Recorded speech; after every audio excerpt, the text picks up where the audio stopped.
Hello, everybody, and thank you for joining me on my podcast, Swiping Over 40, Online Dating for Mature Women.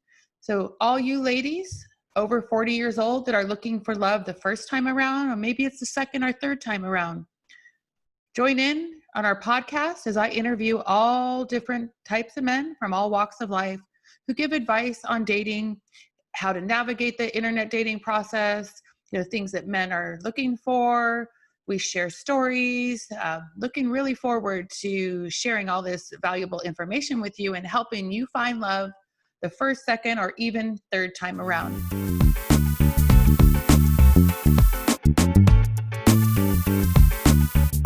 Anyway, I'm back here with Mark Worster, Nurse Mark. Mark, hello. Say hello to the viewers again.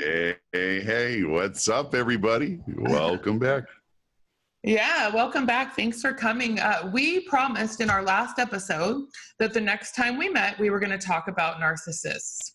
Because both of us, unfortunately, have had at least one experience a piece, I would say at least, dating a narcissist. And so we want to talk to you about what it looks like to date a narcissist, maybe how to spot that narcissist, share our stories in order to help save you from the heartache that it causes. And first, before we get started, I want to say there are, they really say there are 3 or 4 stages of narcissism. And one is stage 1, which is the idealization stage, which is the love bombing, which we're going to talk about. There's stage 2. It's called devaluation. That's when they completely flip from that love bombing stage to somebody that you didn't even know, but they've already got you hooked. And then we have the discard phase. The discard is when basically they discard you. They throw you out like a piece of trash, like you never even mattered to them. And then stage 4, the hoovering stage. That's when maybe they're feeling like, okay, maybe they lost you and they're not done yet, so they may have another supply, but they want to keep you as their supply. So they might come back and start those love bombing techniques again. Sound familiar, Mark? I have had that experience. So absolutely. So let's start with the idealization stage. Yeah. What did that look like to you? It's wonderful because, narcissists can get stuff done. Like they can make a life look like they are the best thing that ever happened. And so you buy into it, right? You're like, oh my gosh, I can't believe that I'm with this person. It's just amazing. And in the beginning, it can be amazing. Number one, usually their sexual prowess is pretty darn on point. Like they're skilled in that area, and they do draw you right in. And I think that everybody has a healthy dose of narcissism and empath, right? So that's the 2 ends of the spectrum.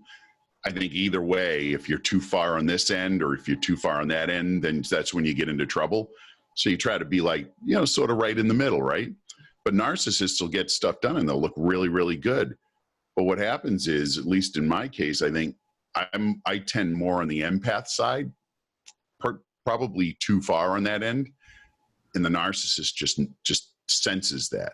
And they're like, I got somebody. And so you buy into and become whatever they need you to be for that beginning period. Absolutely. At least that was my experience. Yeah, no, that's my experience too. You call it empath, which is definitely part of it. Some people might call it a little bit more codependent, and depending on how you want to look at it.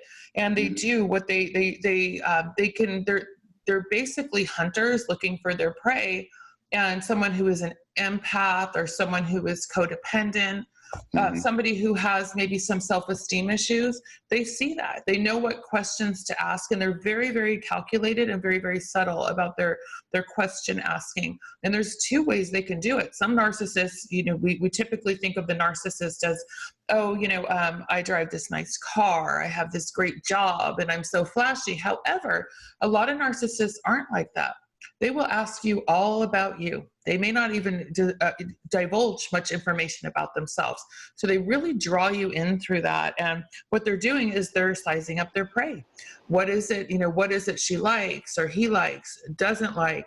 What are their weak spots? What are their strengths? And they try to find, figure out how they can come in for the kill, I guess you would call it. And they'll shower you with everything. If you say, oh yeah, I love flowers, or yeah, I had a boyfriend and he never brought me flowers or cards, next thing you know, you may not even remember that you said it.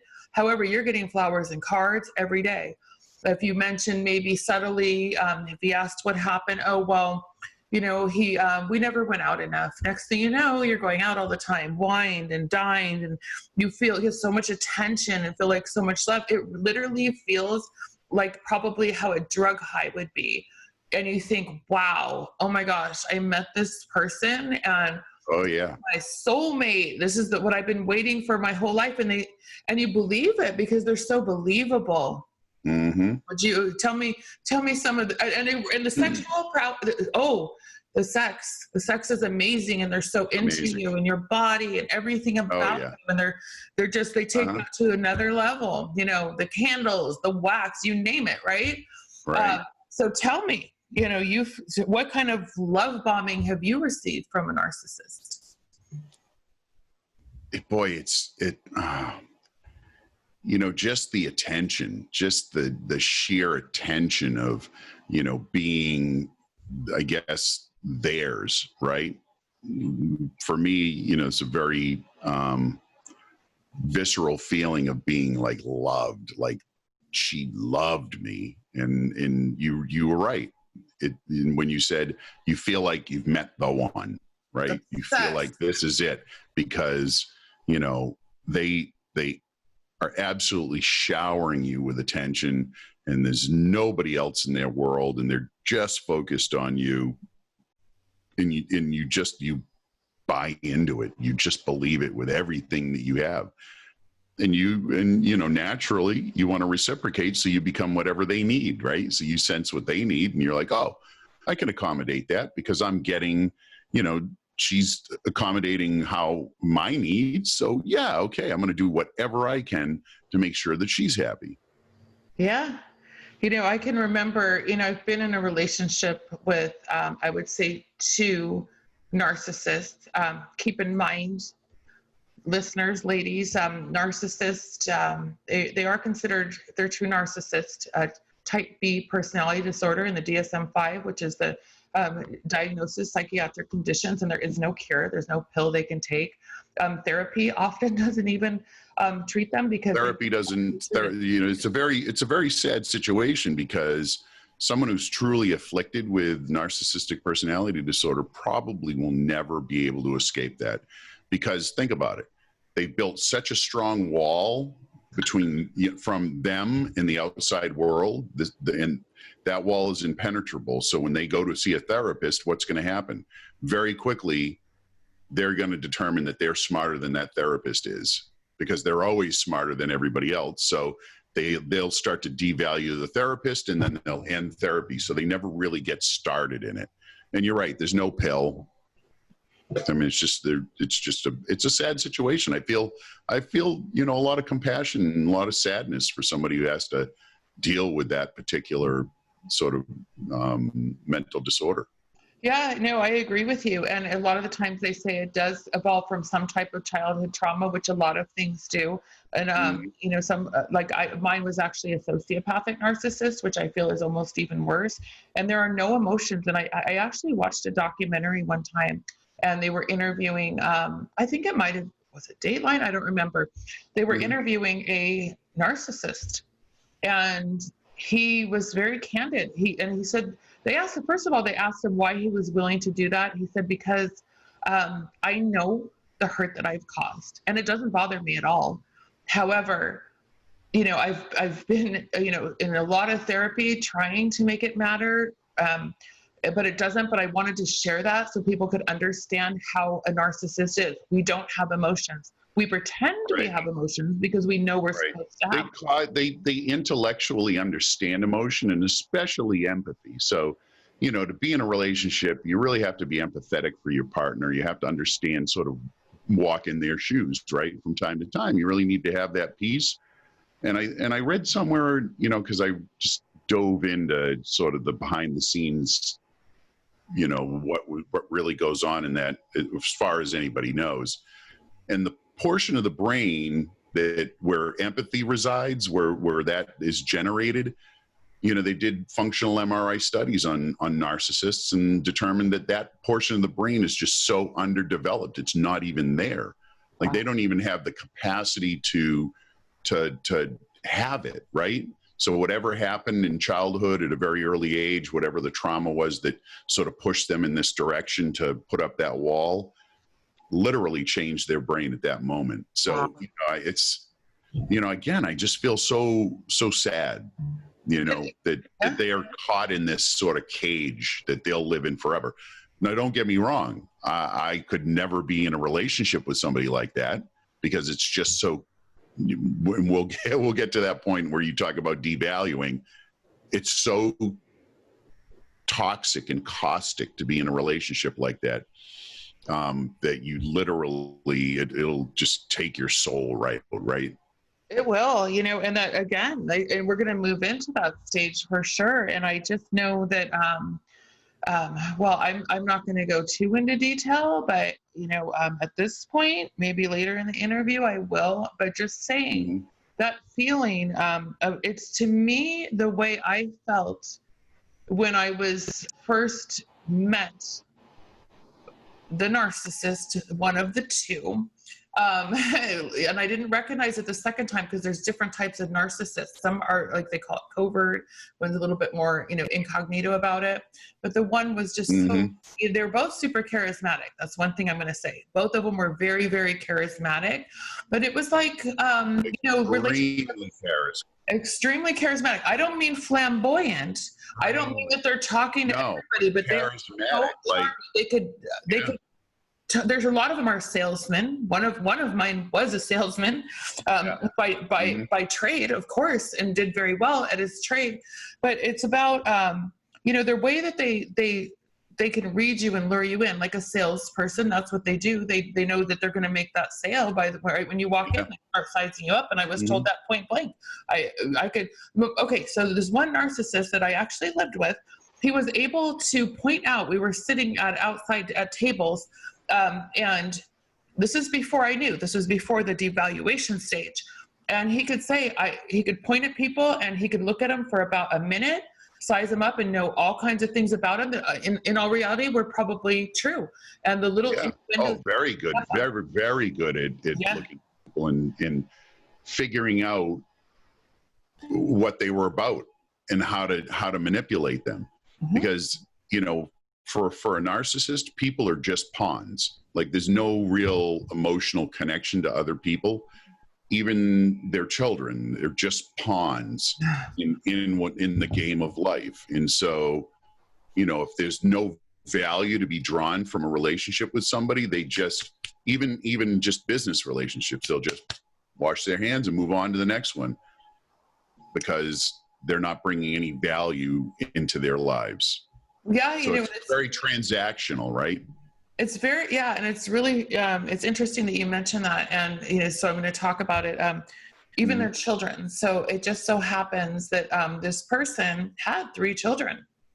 2 of them were adults, 1 was young, and he had 0 relationship, and grandkids, 0 relationship with them. Did not seem to bother him at all. Now, I'm a mother.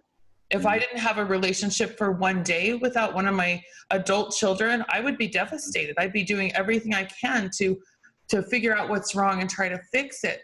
And the other one, the younger one, it wasn't like, to me, I didn't feel so much that was a true, love relationship. It was more, that is an object that this person, they're so smart. This person does this that no other kids do, and they're so talented, and they're going to be this, they're going to be a star, they're going to be a dancer, they're going to be a gymnast. It would change whatever the kid was doing that they had 0 physical contact with, because they weren't didn't live in close proximity. I mean, for some time they did.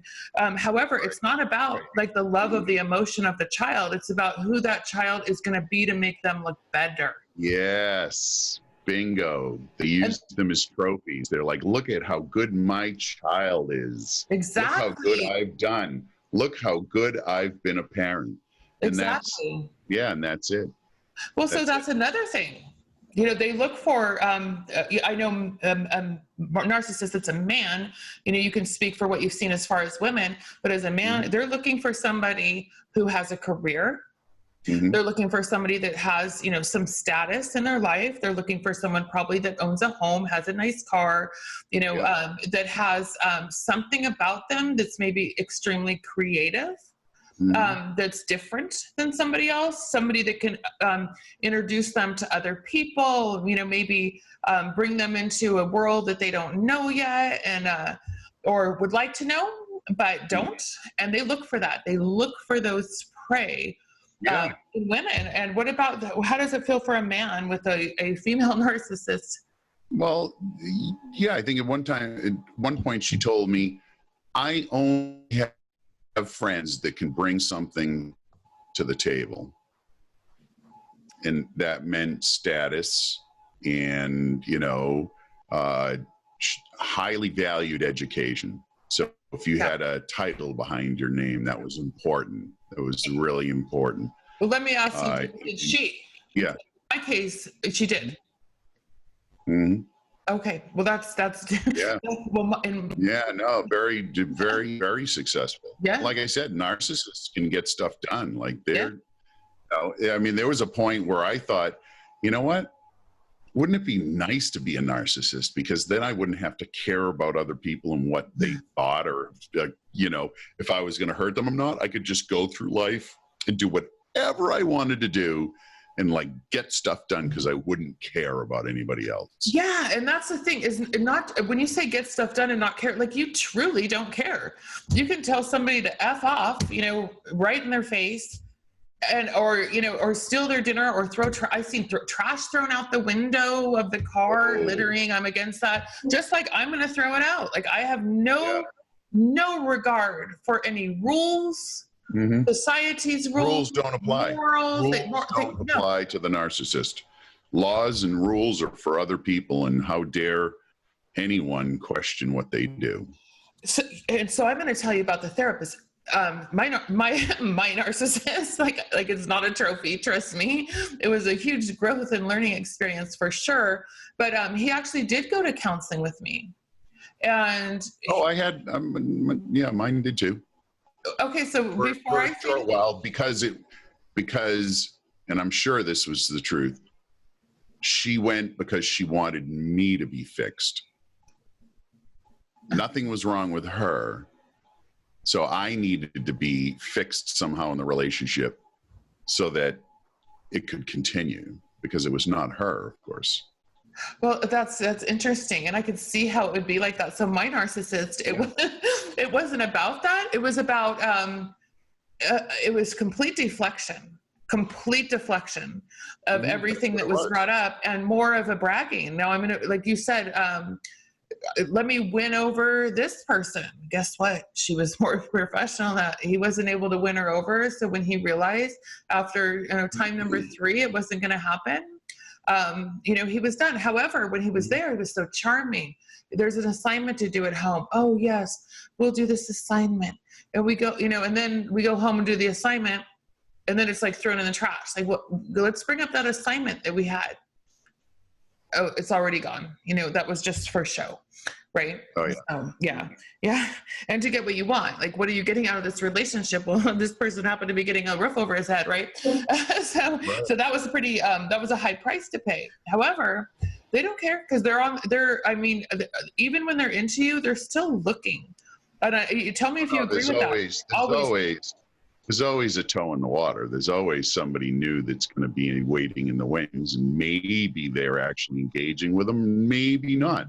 Maybe they're, not actually out there having sex with them yet, but it's lined up and ready to go. Exactly. And that's the thing. It wasn't about having sex with someone else, but let me just tell you, be careful of those men that have some of those characteristics that are on social media frequently, because they're looking on social media. They're looking for their next prey. They're seeing that person. Oh, she's kind of good looking. Actually, she's really good looking. Oh, she has this particular status. She's, you know, she's an artist. She's a singer. She's, you know, whatever she is, she's an author. Hello. Myself, she's something that's Right. going to give me status. And then you watch the social media posting. So I would tell you, and I don't know if you experienced this or not, it was never, even after a 2-year live-in relationship, there was never a, you know, this is my girlfriend. We're in a relationship now. Mind you, we lived together for 2 years. Oh yeah, no, I didn't experience that. She was all in. It was definitely all into that publicly. But you know, Kathlyn, I had to get to a point where, and I think it was, you know, after the relationship had ended, I really had to take a look at me and find out why I would allow myself to be in that situation, because I knew within a month of beginning to date that there was an issue. Like there was an issue that was going to be something that I was not willing to put up with. And yet I still stayed for a long time in that relationship. Well, this is something that I would like to bring up in the latter part, if you would, because I really want to talk absolutely. about this, because in our last conversation, we talked about being whole and working on ourselves, and that relationship that brought me to that place of really going the extra mile on working on myself and being alone. Yeah, very thankful for that, by the way. Yeah, we'll get to that. No. So let's definitely not part this episode without that, because I think it's probably the most. Other than recognizing, I think it's probably the most valuable part of this whole episode. So we said what it's like. They're in tune. They wine you. They dine you. They say all the right things. Or they pick up the same hobbies you have. You know, everything. I equate it to, like, you know, that first time you do heroin. I think, you know, it's like this. Oh my gosh, this is so good. It couldn't get any better. Like it couldn't get any better than that. Well, you know what? And I think I used that analogy earlier in our conversation. It's like a high probably you would expect from a drug. I've never used heroin, obviously, but I would with you anticipate that it does give you, okay, so your endorphins, all those chemicals in your brain are released. Yeah. Feeling that you're getting. So it does have the almost same effect on your brain as using a drug would. And that's why it does become addicting. And this is why we need to fix it. I mean, it's very, very similar, because it's that dopamine rush, right? It's that dopamine response, and floods your system, and you have those endorphins, that dopamine release, and you're rewarded, and you're like, I got to have some more of that. So that's why anything can really be addictive, right? Some things are more addictive than others based on their chemical qualities, but you're right. It's that rush and that release, and you're just hooked. And probably that's why I stayed. Well, that's why I love the rush. Oh. And we keep searching, you know, it's like a heroin addict searching for his first high. When we're going to talk about the next stage, but when we don't have that, the first stage, idealization, the love bombing stage, we're still searching for that high. So that's why we stick around. Like heroin, the addict keeps using it. They were addicted and they want to experience that first high again. So now we're going to talk about phase 2, the devaluation stage. That is what they call like the stage where the gaslighting goes on. Devaluation comes after you're already drawn in. You're already there. And what this looks like sometimes it's manipulation. Sometimes it's subtleties, innuendos that help chip away at your self-esteem. Manipulative. They start very subtly. They just don't happen usually overnight. Twisting of facts when you have conversations makes you feel like you're going crazy. You try to talk about a situation and all of a sudden it's completely I call it mind fucking, actually. It literally made me crazy. Like I became another person, unrecognizable to myself.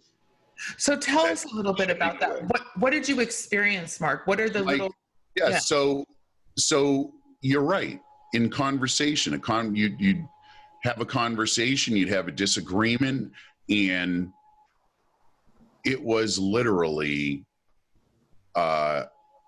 it would be like a 10 or a 15-minute diatribe about all of the things that were bad about me, and you're not even allowed to get a word in edgewise. And then when it's your turn to actually respond to that, they shut it down. They shut it down and walk away, and the conversation's over. So all you get is consistent, you're a piece of shit, you're bad, you're crazy, and then no way to actually have any dialogue. So there's never a dialogue with a narcissist. It's always a one-way conversation, and you're never going to be heard.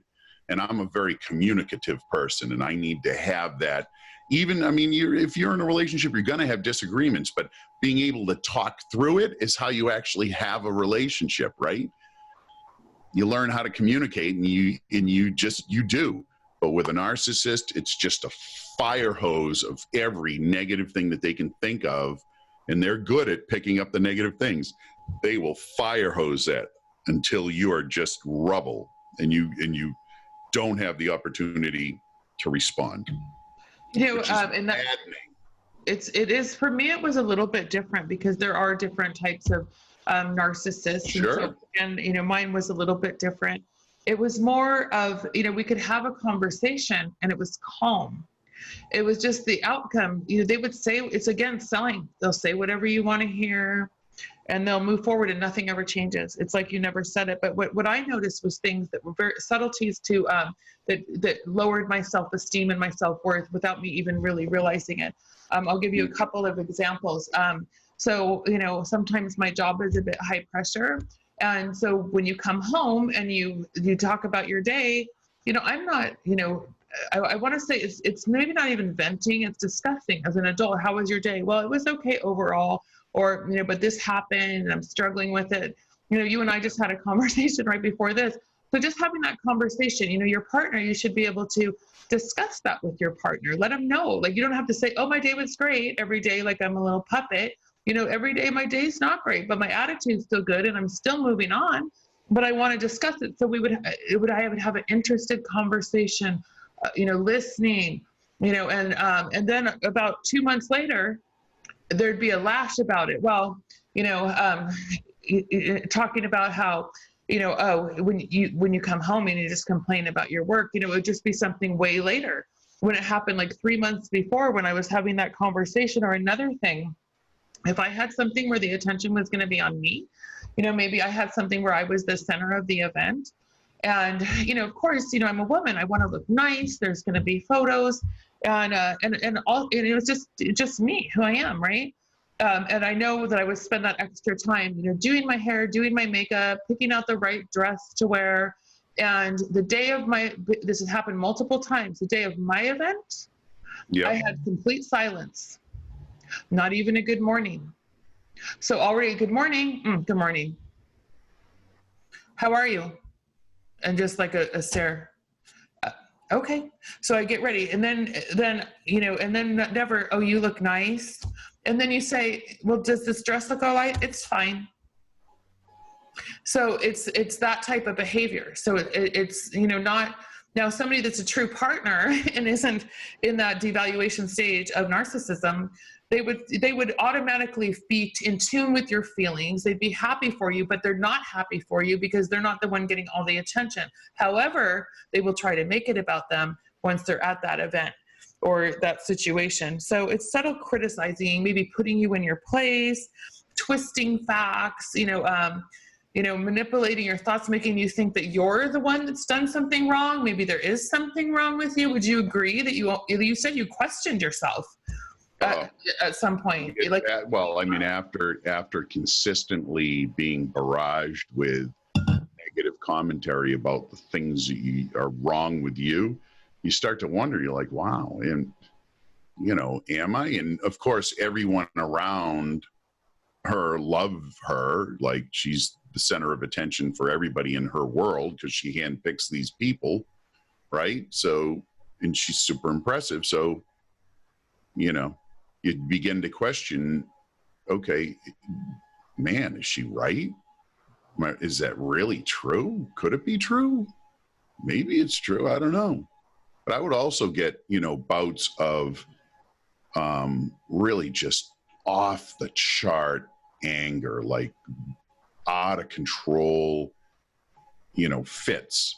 And it was just awful. And then, the next 2 or 3 days would be literally would be me groveling to get back in good graces. Like that would be the thing. And I'm not that person, right? Right.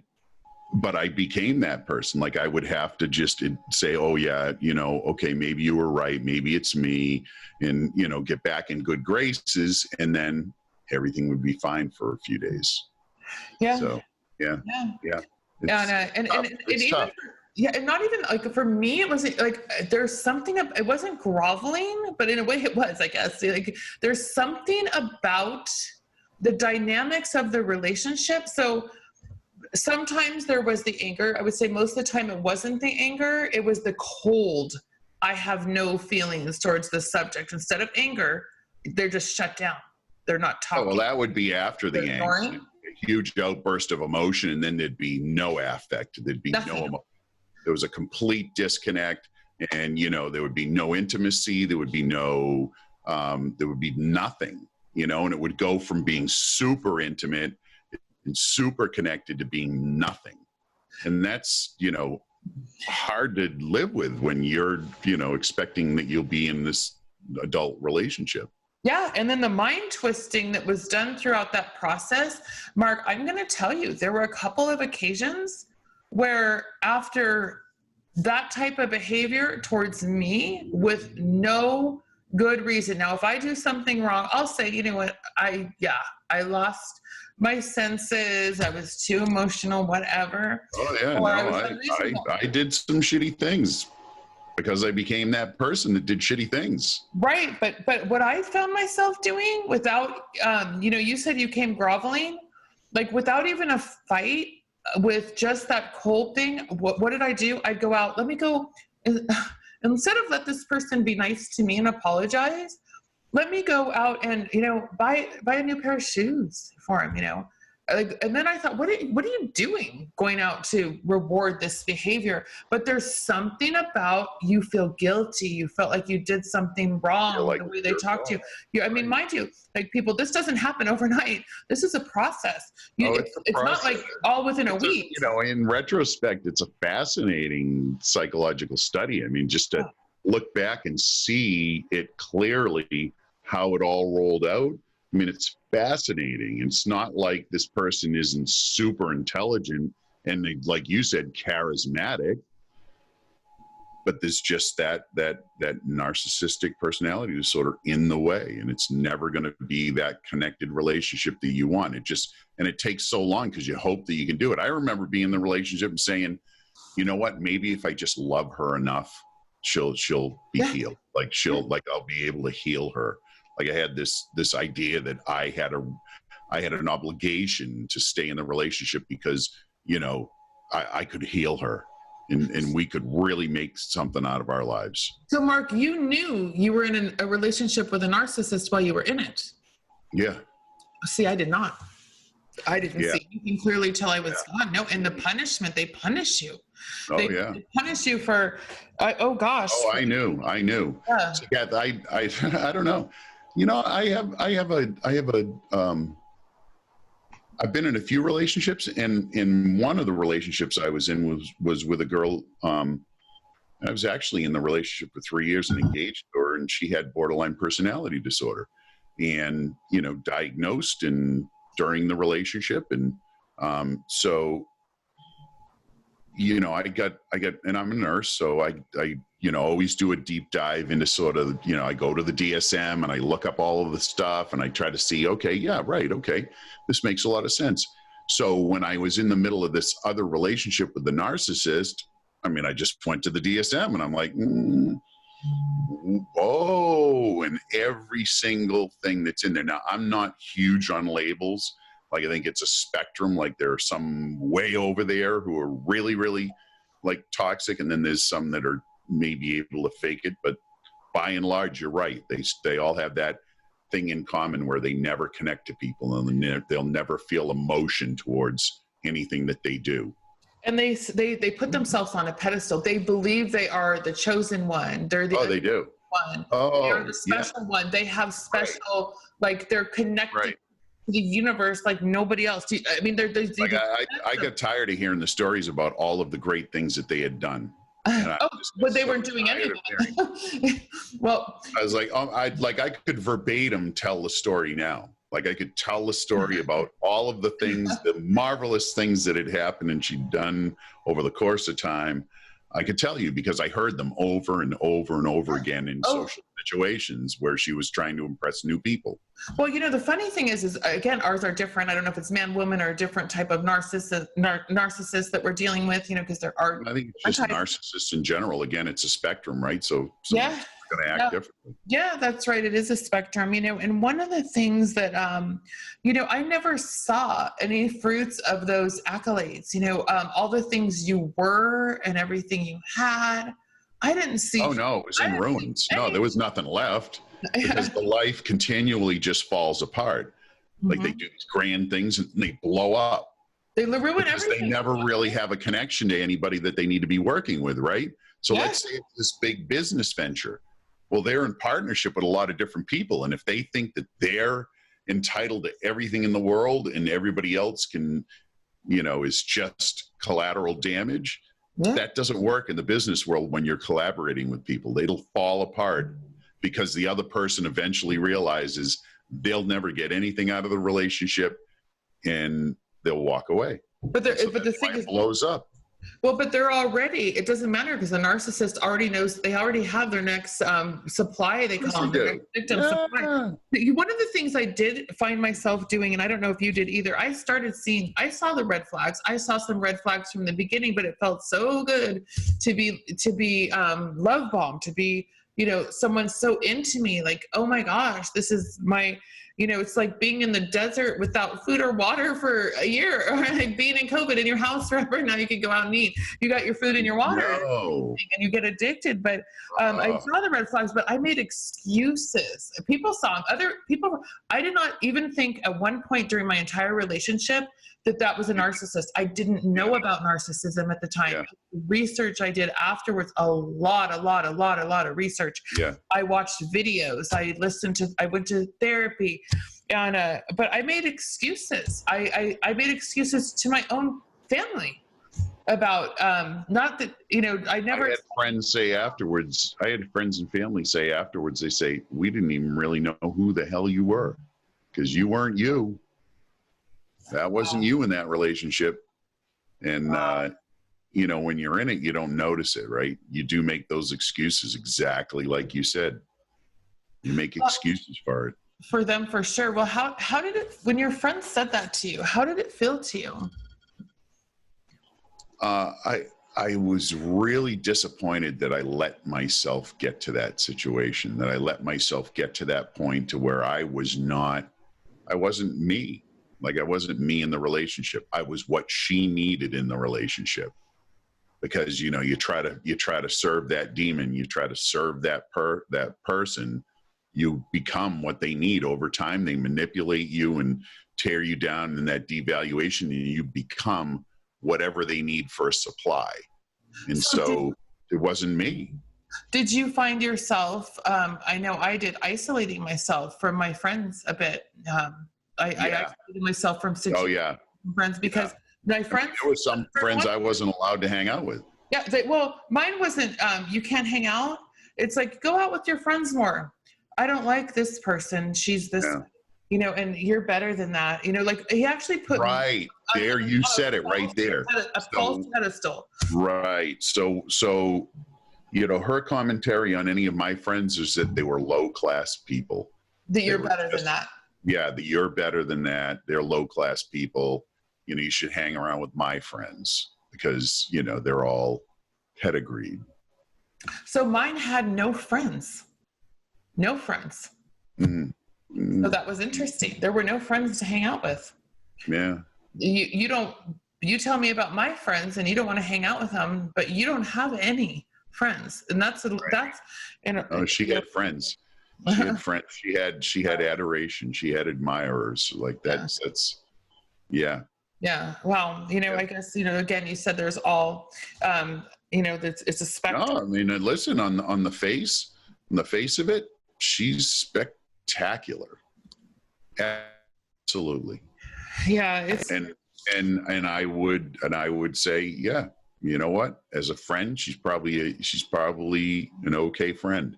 Not a close friend, but an okay friend. Well, you can't be a close friend if you don't have emotions and you can't connect. And we know for a fact that, Exactly. on the DSM-5 criteria for type B personality disorders, including narcissism, that there is no ability to feel emotions. And again, we said there's no pill you can take, there's no nothing, but they know what to say, they know what to do, they know to get that card, to get those flowers, because they know what they're supposed to feel. But what happens with the sexual relationship with time, let me ask you, and maybe it's different. So that sexual relationship that was the hot and heavy, like this is like mind-blowing connection, was gone. And it is the sex actually a lot of the times in narcissistic relationships becomes non-existent. It's part of their devaluation stage. They make you feel like you're not beautiful, or you're not handsome, or you're not worthy, and they're not attracted. It depends on what type of narcissist they are. There are some that are out probably seeking sexual relationships with others, and there's some that just don't have sexual relationships for years. It's a method of control.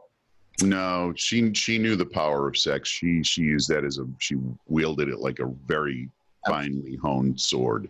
Like she knew that tool. So she knew that was something that would keep me in the relationship. So that was always something that was, present. So maybe some of the difference, because I have heard of that, but it's been more of a woman being the narcissist versus the man, which is less common, but it's definitely out there. So the men more when they're in that devaluation stage, withholding sex from their partner is a means of control. It's a means of devaluing them and making them feel like they're not. Yeah, I mean, we almost reconciled at one point.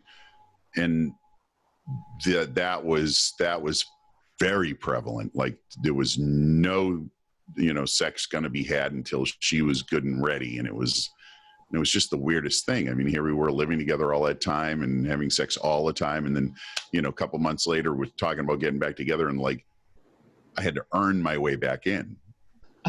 He had to reward me with that prize at the end. Not you're the prize, and I'm going to work for you because I maybe messed up, or I want to be with you because I love you. It was more of, let me get you back in. Wow. So now let's move on to the discard phase. Discard phase. They move on to someone else. They basically upgrade their car. They get the next year's model. They start love bombing someone else. They completely. When I say discard, they most often disappear, gone, just like that. No matter you can have been married to them, still married to them, in a long-term relationship with them, living with them, they just disappear. They won't answer your phone calls. They won't answer your text It's as if nothing ever happened. Oh my God. Well, okay. So tell me about your situation, and I'll share mine just for those people out there that may have. So I actually was the one that left. So I left, and I remember clearly, I said to her, she said to me, this isn't what I want. And I said, all you need to do is tell me that you love me and that you need me. And she stared at me and said nothing. And I said, that's all I need to know. And I left.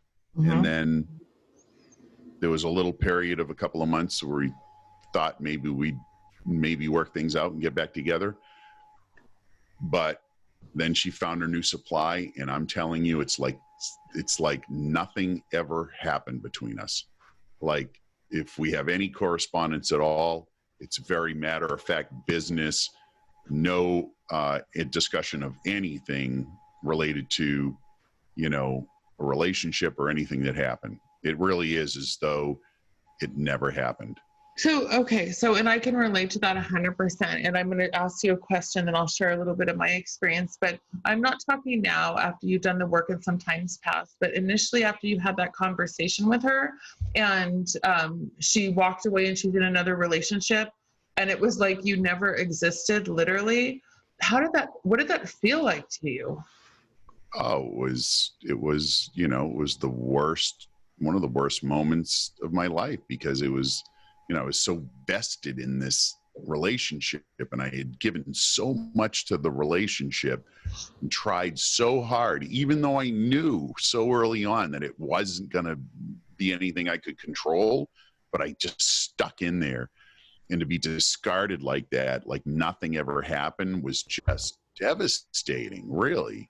Yeah. And it took a lot of work to get to a new place. And very honestly, I'm so thankful that I was in that relationship and I had to experience all of that pain because, pain is a motivator, right? People don't change unless they get all of that pain to force them to do it. And that was a catalyst that made me look at my stuff and figure out why, again, I would allow myself, why did I not value myself enough that I would step out of that relationship immediately when that awful behavior began? Well, Mark, it's funny because our last episode, which I actually think I'm going to flip them. When I post them, it hasn't been posted yet. I'm going to post that next because I think it's really relevant to do it in a different order. But though for you, those of you listening, you're going to hear it after this, but Mark and I had a conversation about really having to clean the junk out of your trunk in order to move forward in a relationship. Yeah. And how I would tell you those challenge equals change. So those things that have challenged me the most in my life, has led me to evoke the most positive change in my life. And if we're always status quo and there's no reason to better ourselves or to move forward, a lot of times we just get comfortable with status quo. It's just like, okay, it's working for me. However, when you go through challenges in your life and adversity in your life, and you use that as an opportunity for personal growth, you really, really get catapulted so high up. Oh my gosh, and I feel like this relationship did that, but it was like, how did that happen to me? An educated, successful, nice, loving person. Well, I can tell you a lot of reasons why. Codependency issues stemming from my childhood that I I dealt with. I needed to be in that relationship. Yeah. I needed her to accept me. I needed to. Nothing to do with her.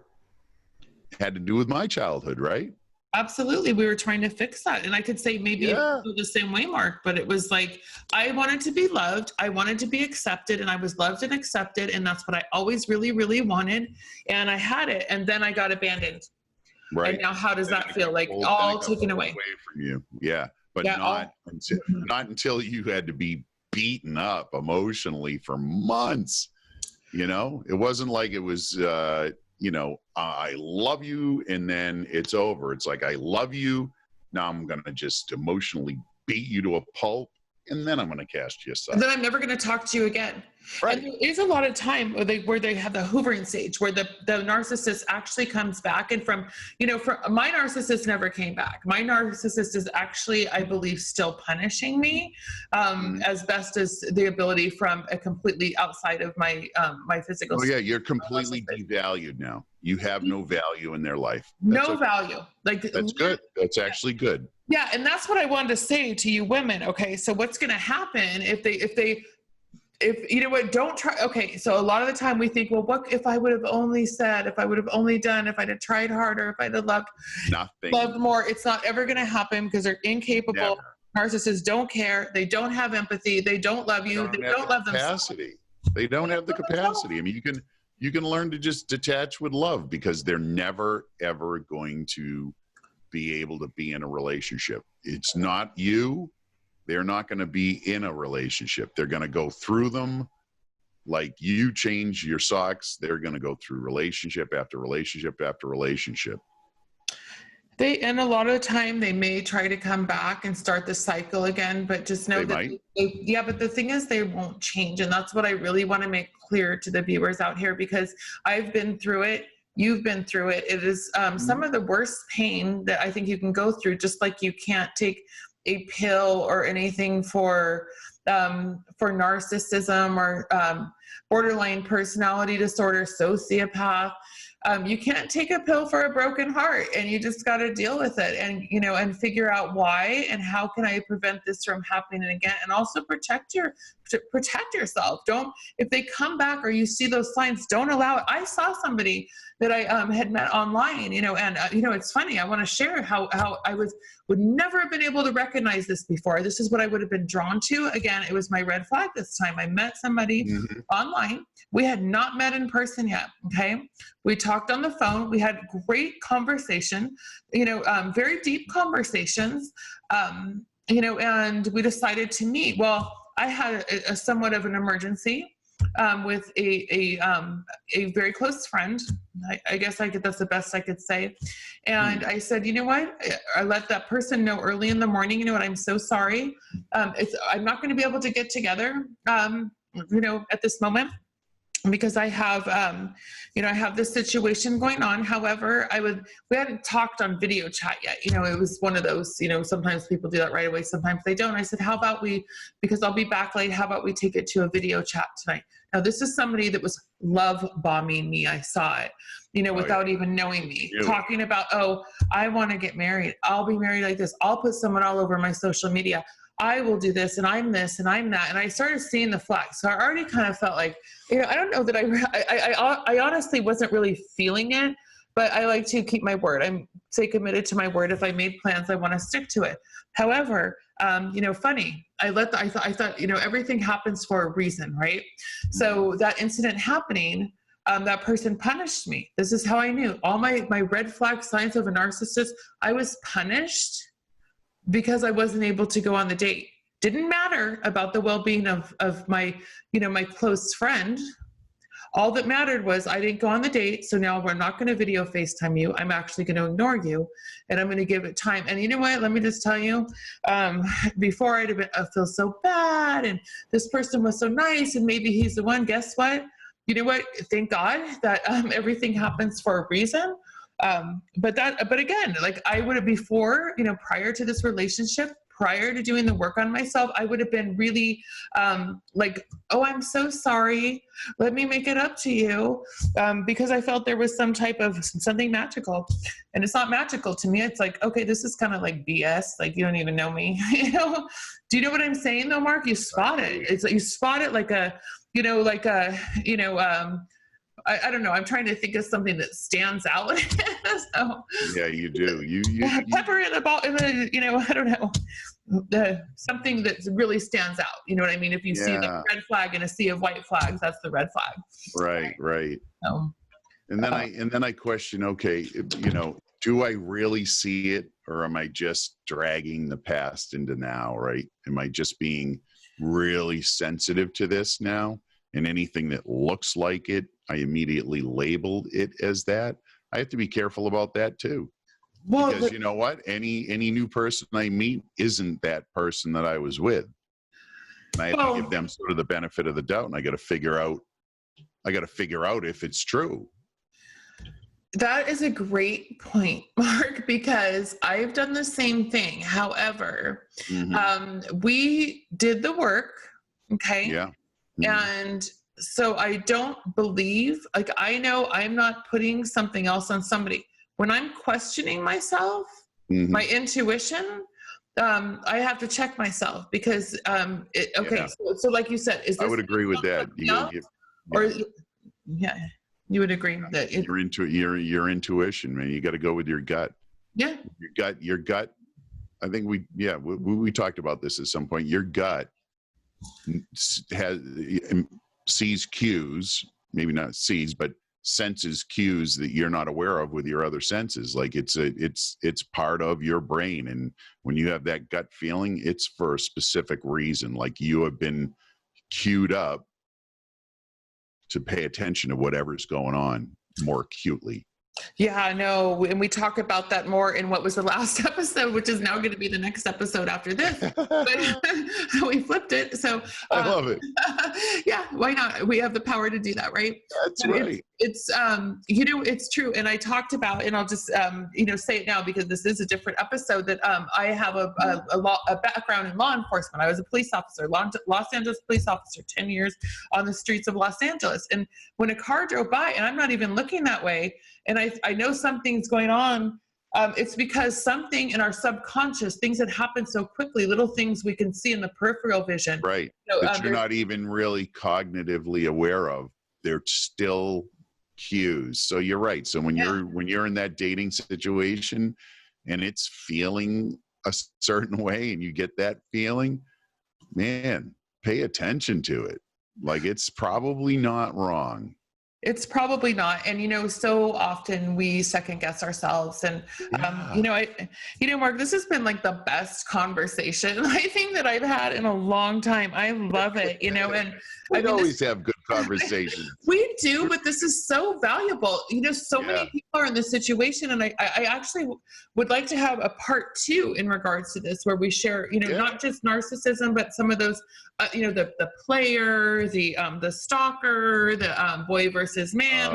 In my book, I have, my book, Dating in a Fast Food World, The Girlfriend's Guide to Internet Dating, She Says, He Says. It's not out yet. It'll be out soon. So it takes into account online dating, and, how to navigate the process from choosing your side all the way till when to have a meet the family, et cetera. But because of my background in law enforcement, I keep safety in mind throughout the book, and how to keep somebody safe while having a good time, looking for love, looking for, their soulmate or whatever it is, a travel mate. And I go through the different, I have different chapters in the end on keeping yourself safe. And it goes over, the narcissist and the player and the married guy and boy versus man, and, and all those different, the serial dater. So I would like to I'm going to bring you back, Mark, if you're willing to discuss those different possibilities. It's the truth. So love to. That's it. Yeah. So, I don't know. Mark, this is such a huge topic, and it's so many people have been through this, and it's so painful, and it takes like so much out of your heart and soul, and so much time to do the work and heal and realize that you're okay. So much better for it. You really are. You're so much better. I'm in such a different space for the next relationship, right?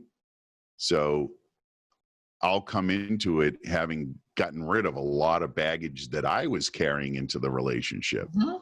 Like, it wasn't, it wasn't completely all the narcissist. The narcissist just triggered stuff in me that I hadn't dealt with. If I started that relationship with the narcissist today, it would last maybe 2 or 3 weeks, because I would have immediately seen things that would have gave me that gut feeling. And I have enough respect and love for myself today that I would immediately say, thank you, I love you, and I'm going to be leaving now. So Mark, when you say 2 to 3 weeks, because I wouldn't give it 2 to 3 weeks, I wouldn't give it a minute at this point, maybe one date, and I would just verify what I'm feeling. But let me just tell you, because of you, I'm going to say, I don't want to differentiate a man versus a woman, maybe because you have that height, and you said the sex is off the charts with these people, and so you would take. That's why I'd stay 2 to 3 weeks. Just got to make sure. I knew it. Make sure. I mean, let's not rush the exit. Just give 2 or 3 weeks of good sex. Anyway, no, I get it. And there's ladies out there that's what they're down for too. So maybe ladies, maybe it's sex, maybe you just want to get a bunch of roses and nice dinners for a few weeks, and in the back of your mind, you already know, but you're going to take advantage. I just don't want to have to deal with it. I don't want it any part of my life. I would recognize it, I think, a mile away, and I would not partake in that type of behavior. Right. Healthy is the new me. Healthy is the new me too. I love it, Mark. And that's why we're going to do this the episodes. But anyway, everybody, thank you so much for tuning in. If you like what you hear, go ahead and hit subscribe on my YouTube channel, and you can hit the alarm so you can get notified when we have new episodes. So we're on Facebook. Obviously, if you're watching it, it's on Kathlyn Heim, and I'm on, different podcast forums. So you might be listening to one of those. I also have a website, which is www.kathlynheim.com, and I am a certified health and wellness coach, dating coach, and transformational life coach, and I am available for one-on-one sessions. The first session is a consultation, and that is free of charge, so please feel free to reach out to me, as well as emailing me through the website with any questions or situations in regards to dating that you may have, and I'll bring on one of my man friends, and we'll discuss it from a women's and a man's point of view, which is super informative. And Mark, tell everyone about you and how everybody, a little bit about you, your book, and how they can. Yeah. So, I am a cannabis nurse. I am a coach as well. And you can find my information at nursemark.co. And also you can find on Amazon, my Amazon #1 best-selling book, absolutely fucking amazing, Living a Life You Love. Just take a look. You'll love it. And I have a podcast too at Nurse Mark Podcast. Awesome. Don't miss it. I'm telling you, it's great. So is Mark. Oh, thanks, Jeff. Hello, everybody, and thank you again for tuning in to today's podcast, Swiping Over 40. If you like what you heard, go ahead and subscribe to my podcast channel. And ladies, I'm super excited because I do have a book coming out shortly, and it's titled Dating in a Fast Food World, The Girlfriend's Guide to Internet Dating, She Says, He Says. You're going to love it. It takes into account anything you can imagine that you might encounter while navigating through the online dating process. But not only does it have the input from a woman, it has the input from a man as well. So you'll get the inside scoop. You can also subscribe to my newsletter by going to kathlyn.com. I look forward to hearing from each and every one of you, and may you all find love.